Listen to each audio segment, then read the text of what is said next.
my friends. Ah, good morning, good evening, wherever you are. I was just thinking of how much I love the connection. And when you come on and you see someone like, oh, there's my friend, or oh, I haven't seen you in a while. That how I experience that in my body is a kind of there's a yeah, so I want to just invite you to amplify that for a minute, that that oh yes.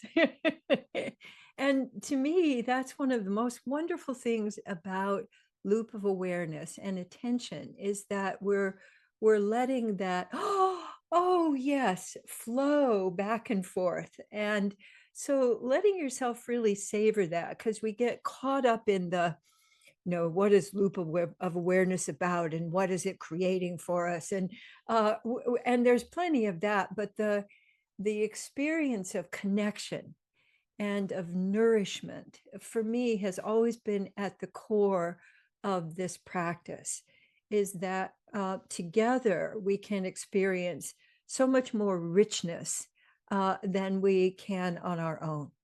And I really think that the future is about collaboration. And so this is one way for us to collaborate. And I found I've been looking through quotes, because I always think too that it's valuable to have our cognitive brain have something new to play with, rather than the same old, us versus them and polarities. And so because the main obstacle to us enjoying connection is fear. And I found this quote among my files that I wanted to share with you. Place the fearful mind in the cradle of loving kindness. Place the fearful mind in the cradle of loving kindness.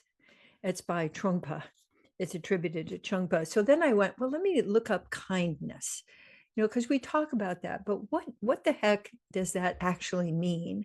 And when we're doing, what is kindness? And so here's what I found: warm-hearted, considerate, humane, and sympathetic.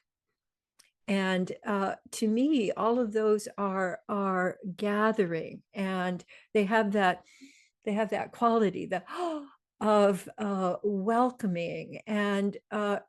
And so rather than fighting with the fearful mind, placing the fearful mind in the cradle. So I love that. And I also would love to invite you to experience your loop of awareness rather like a cradle, because sometimes I'll talk about sitting next to your fear on a porch swing that's moving at just the most delicious pace for you. And so that sense of moving, particularly with fear, allows us to then find presence again.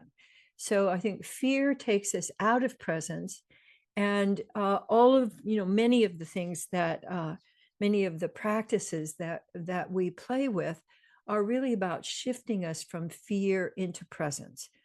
And that's so much about what we've been exploring for a long time that we can forget that that's one of the benefits. And even though fear has sort of become woven into the fabric now, so that we don't think, oh, I'm not scared. Well, my sense is that there's just so much fear that that part of our job every day is to unweave ourselves and place ourselves in loving kindness rather than get over it or push through. Because a lot of times with fear, we hear, just, the only thing to fear is fear itself, and become fearless, like you could possibly do that. So it sets up a kind of impossibility for us. So I want you to just imagine something that you might have felt fearful about just in, recently, and notice the quality of that. So for me, when I get fearful, the first thing that happens when I am able to give my attention to it is I realize I've gotten separate from me. So I actually have gotten separate from my own experience. So I'd love for you to just identify something that you've been nervous about or anxious or, the light fear or heavier fear. And I'd like you to just notice where you most experience that in your body. Because we experience different kinds of fears and different qualities of fears differently in our body. And so, and in fact, our card today has to do with fear. So it'll allow us to play with that, our integrity card. But I'd love for you to just so imagine that you've got it, you can actually feel it in your diaphragm, but it may be someplace else entirely. It may be, in your quads, in your thighs. It may be in your low belly because your psoas muscle contracts when you're in fear. So just notice where, and if you don't have an idea, just pick someplace because it's probably circulating all over you. And then I want to imagine you placing that fear in the cradle or the porch swing, and then notice how your body wants to move with that.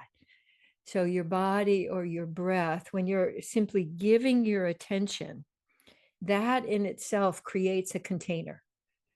And then when you add your movement and your breath, that really allows you to meet your fear and welcome it, cradle it.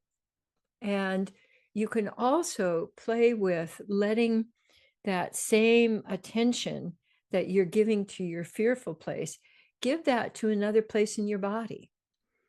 So we do loop of awareness out there a lot and then back here, but we don't practice a lot of looping inside.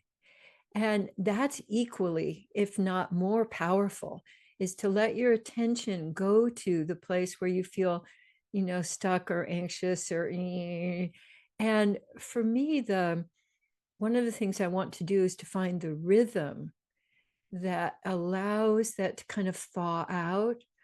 So it may be a kind of a sway. It may be just an opening and a closing. It may be shifting your body in another direction. So I just want to have you play with that for a little bit. And I was just talking to Michelle before the call, and even with things that are like very practical, because I was putting my earrings on, and my earring in my right ear just went in just really easily, but the earring in my left ear just wasn't going to go. And so for about 10 seconds, I was going, and just the way that we do with fears, I'm just going to push through. And then I thought, oh, I'll just carry it with me in. And I was talking to Michelle, and I just put it up and foop, it went right in.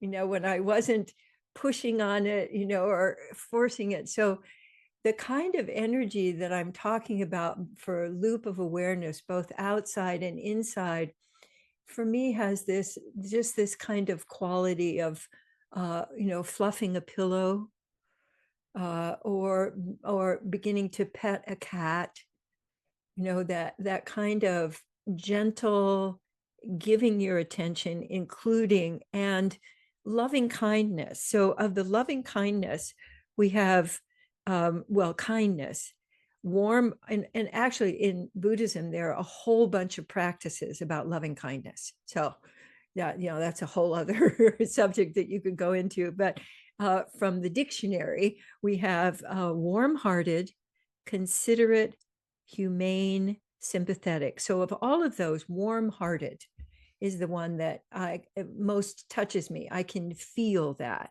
I can sense that. And so what for you is warm-heartedness?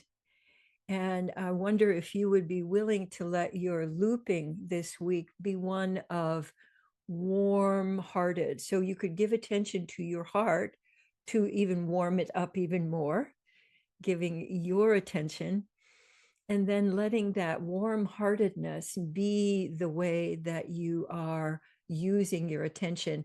And it can be your home base. So when you get all, like when I got agitated about something really simple, but for me, those simple things often give me the clue how to live my more complicated life. And so one of the things that Michelle and I were talking about is I've learned finally when I'm trying to make something happen and it's not happening, before I would just wrestle it to the ground and it might be broken by the time I got it wrestled to the ground, but by golly, I wrestled it. So now I've finally learned, like, okay, how can I give myself a warm-hearted pause? And it's really like a reset, like, pulling the plug out and plugging back in again. So this is a different way of doing that, where it's a kind of a reset. And I love the whole idea of letting loving kindness be your reset. And so I want to take that on into our card for today, which I'd love for you to look at. We all set for that, Michelle? Wonderful.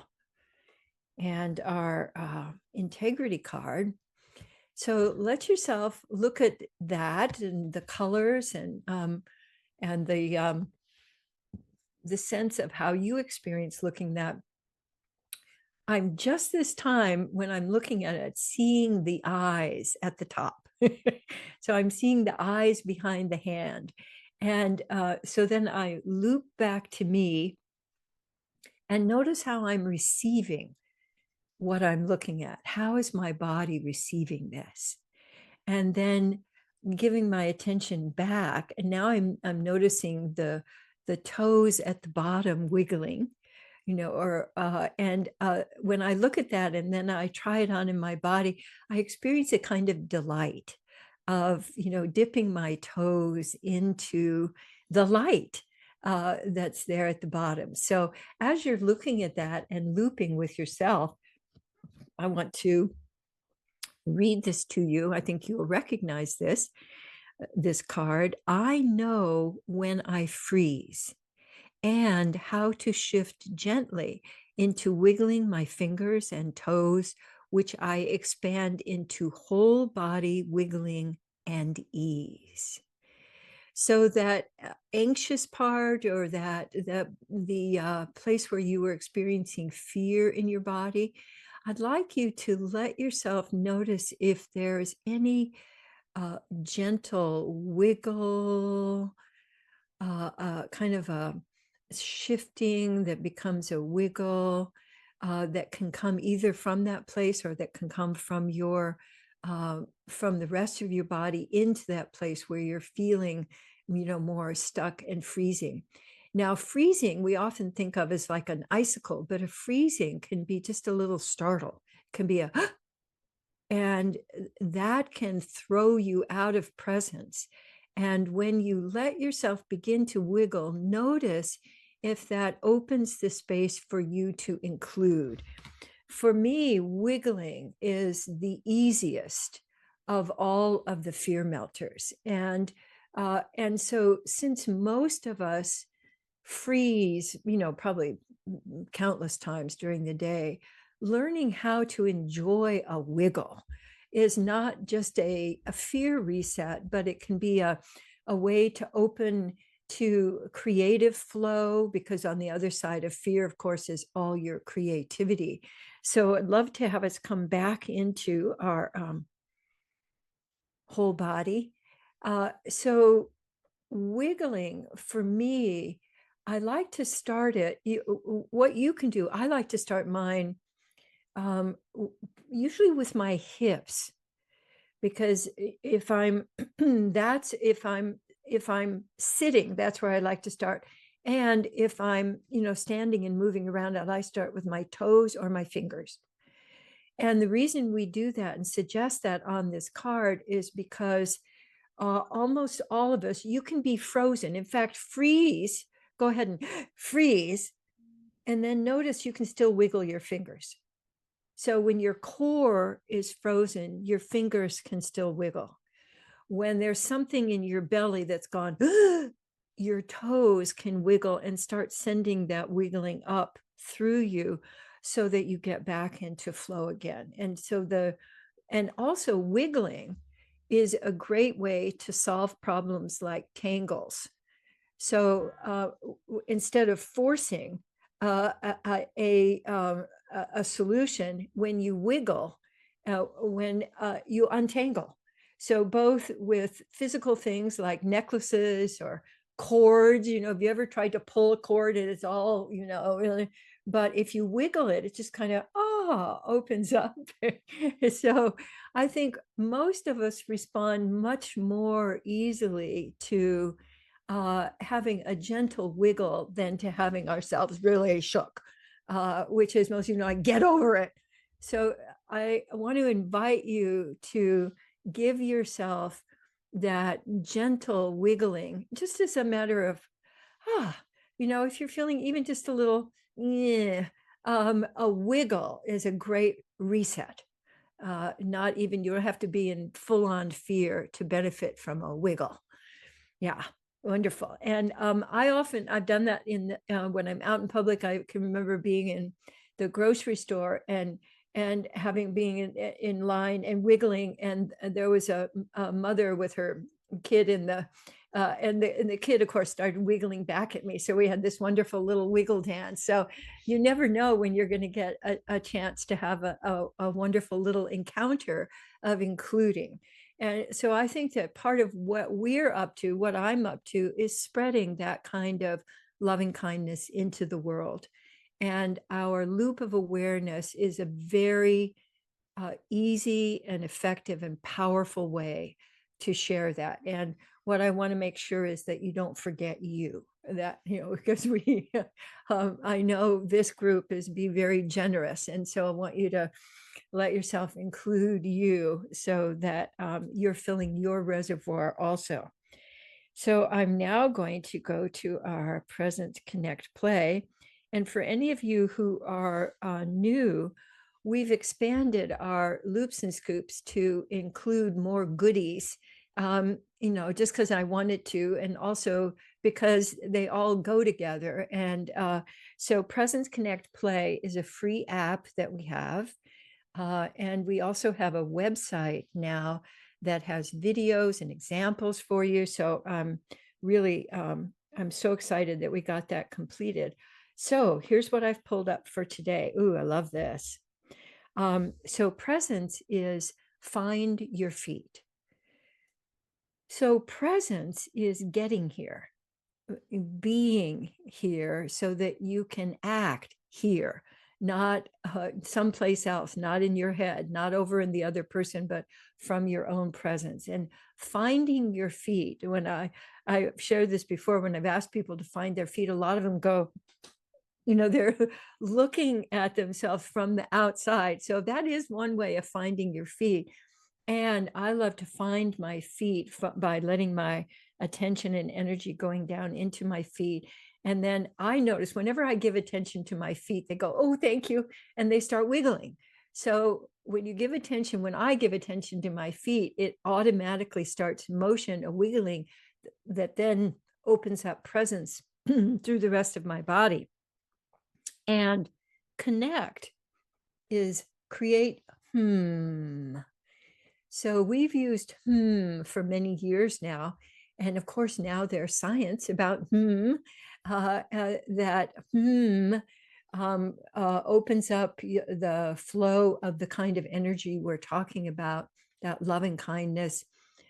Your vagus nerve, opens up that sense of more ease and presence.